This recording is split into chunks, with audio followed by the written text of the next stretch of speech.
Գյուրջան Կասկադ, հասանելի բնակարաններ 65 ամիս մարման ժամկետով։ Նույն հաշվապահական ծառայությունների հարկման բեռի ավելացումը ուղղակիորեն ազդելու է հենց փոքր եւ միջին բիզնեսի վրա, այո, տարվա կեսից հարկման ռեժիմի փոփոխությունը անընդունելի է, մի շարք խնդիրների առաջ է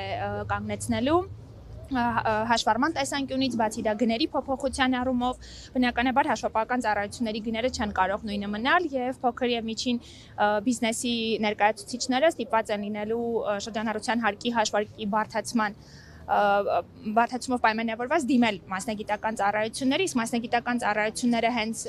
իրենց հարկման ռեժիմի փոփոխության պայմանավորված ստիպված են լինելու ավելի բարձր գին սահմանել, ինչը բնականաբար տարվա կեսից անընդունելի է, քանի որ բիզնեսի ներկայացուցիչները իրենց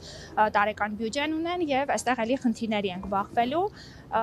Մենք բնականաբար կողմ ենք բարեխիղճ հարկեր վճարելուն, սակայն այստեղ մեծ հարց է առաջանում, արդյոք սա կհանգեցնի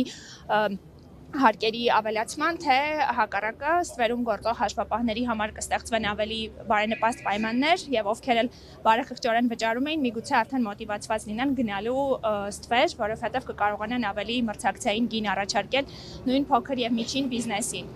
Այդ պատճառով տարբեր քննարկումների ժամանակ առաջարկվել էր գոնե տեղափոխել 26 թվականի հունվար լուծելու եւ ստվերի խնդիրը եւ նաեւ առանց ցնցումների փորձել թե փոքր եւ միջին բիզնեսը եւ թե հաշվապահական ծառայություններ մատուցողները ադապտացվեին այս փոփոխություններին, սակայն ոչ մի արձագանք չեղավ այս առումով եւ հուլիսի 1-ից այս փոփոխությունները ուժի մեջ մտան։ Կարելի է նաեւ տարբերակված մոտեցում կիրառել, ինչի մասին էլ ենք նշել, կախված նրանից ծառայությունները մատուցվում են խոշոր բիզնեսին, թե միկրոձեռնարկատիրության սուբյեկտներին կամ շրջանառության հարկի համակարգում աշխատողներին, որպեսզի իրենց համար նաև հաշվապահական ծառայությունների գնի բարձրացմամբ լրացուցիչ բեռ չառաջանար։